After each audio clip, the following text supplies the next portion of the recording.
1 जून को फाइनल मुकाबला, मुस्लिम आरक्षण ने चुनाव बदला।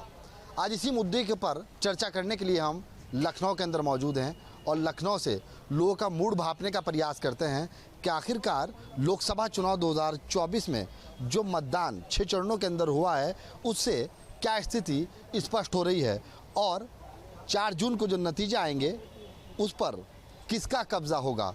1 जून को फाइनल मुकाबला है, सेमीफाइनल मुकाबला हो चुका है।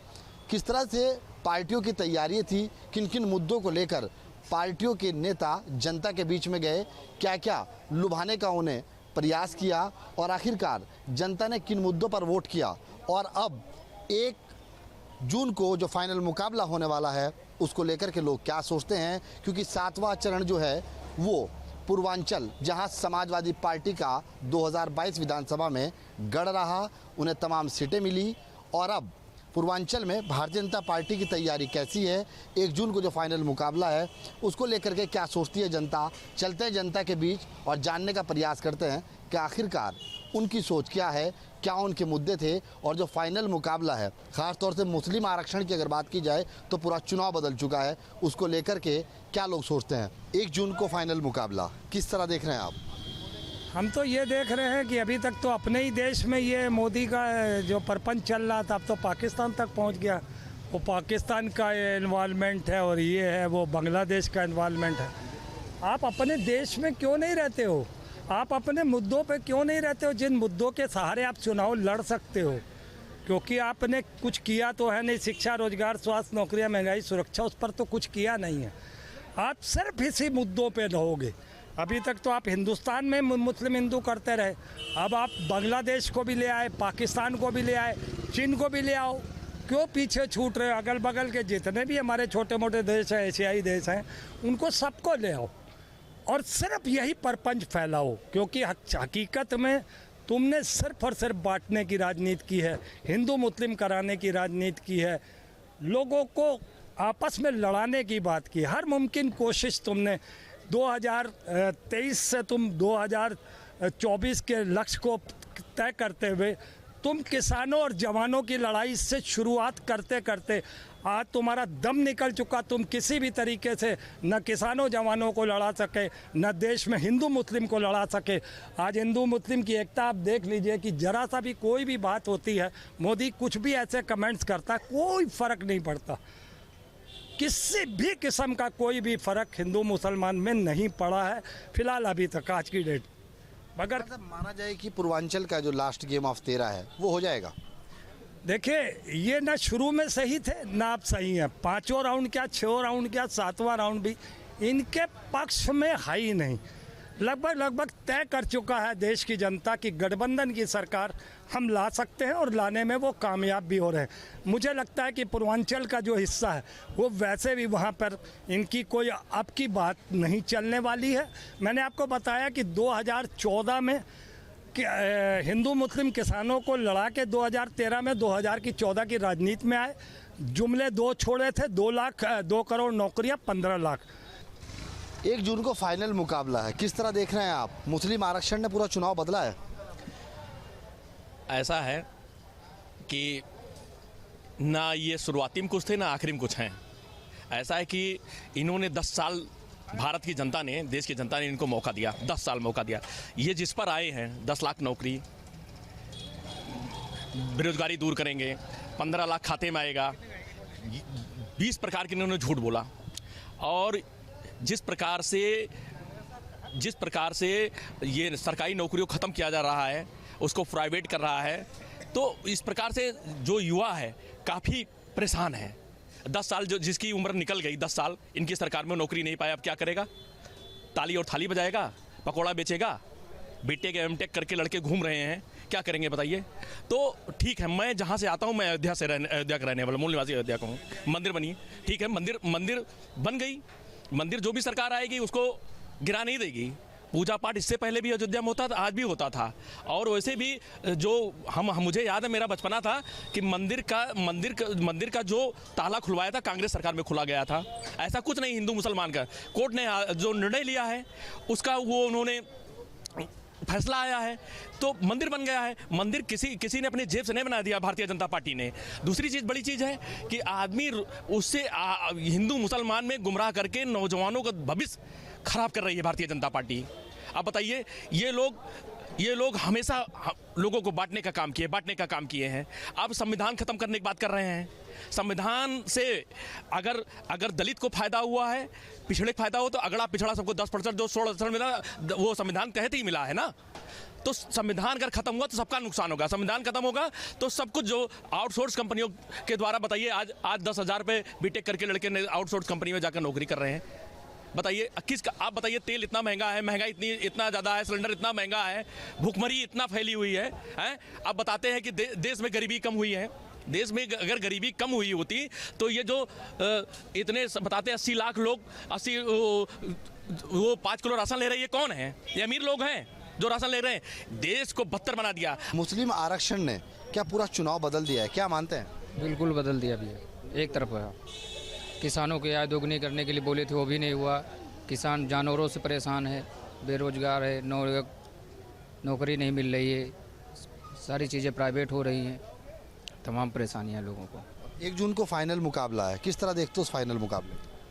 ये कुछ नहीं, पूर्वांचल में तो पहले भी थे, कुछ नहीं थे। इस बार भी इनको कुछ मिलने वाला नहीं उधर, और न कुछ इनको किसी चरणों में चुनाव जीत रहे हैं।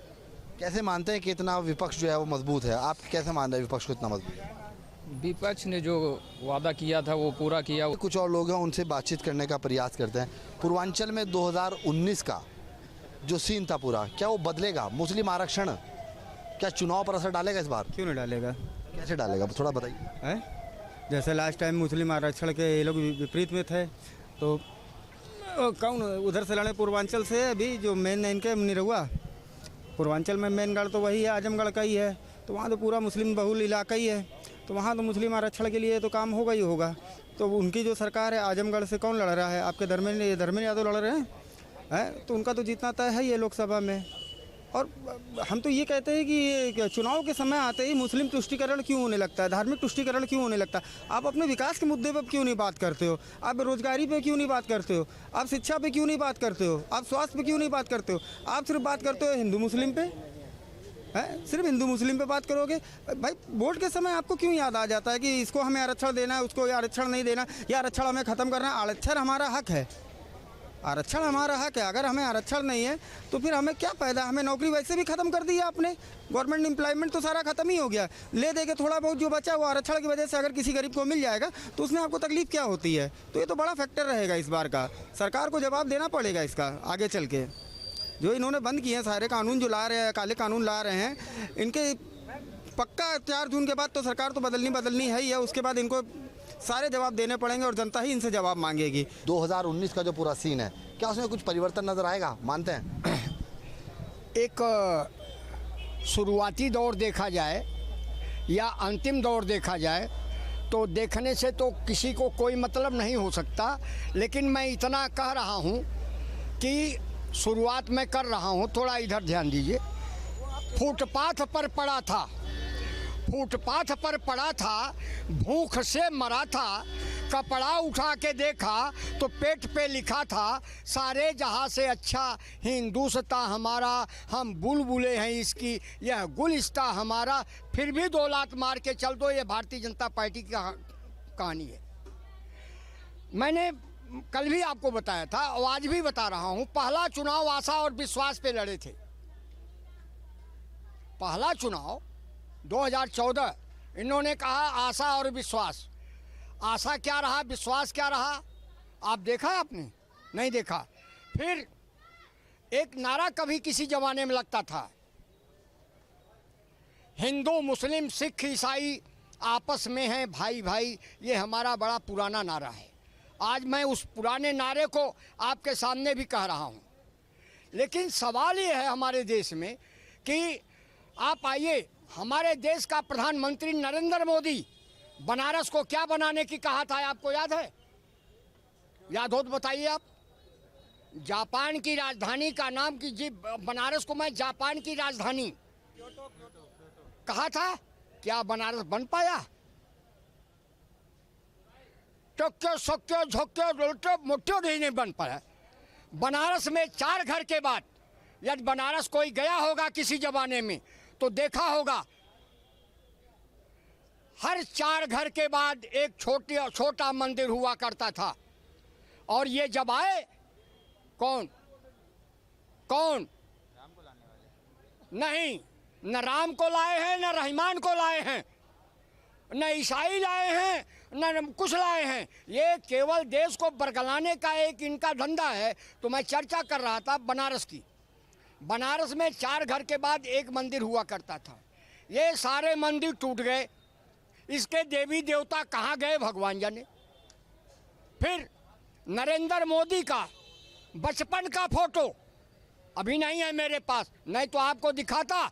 मैं आज खुल के बोल रहा हूँ, नरेंद्र मोदी के बचपन की फोटो राम से अटैच की गई है, केवल इतना चेहरा। कोई यदि हमारा नंबर लेना चाहे तो ले ले, हम उसके व्हाट्सएप पर भेज देंगे। और जहाँ राम पहले थे, क्या वहाँ राम आज हैं? आप लोग ये बीजेपी वालों से कभी पूछे हैं? तो भैया हम साफ साफ जानते हैं। बड़ा जुमला मैंने देखा है। हम भी 65-66 साल के हो गए। आज भी मैं इमरजेंसी का भुक्तभोगी हूँ। 20,000 पेंशन मिल रही है। और आपको बता दूं, यही मोदी जी, नरेंद्र मोदी कहते हैं कांग्रेस के लोगों 75 याद, सन 75 याद करो। तो जितने लोकतंत्र सेनानी हैं सब कहते हैं कि पंडित जी हाँ कुछ बढ़ेगा, हम का टाइम फिक्स हो जाएगा। ये सबसे बड़ा जुमलेबाज प्रधानमंत्री है। इसको इस बार जाना ही जाना है। जनता ऊब चुकी है।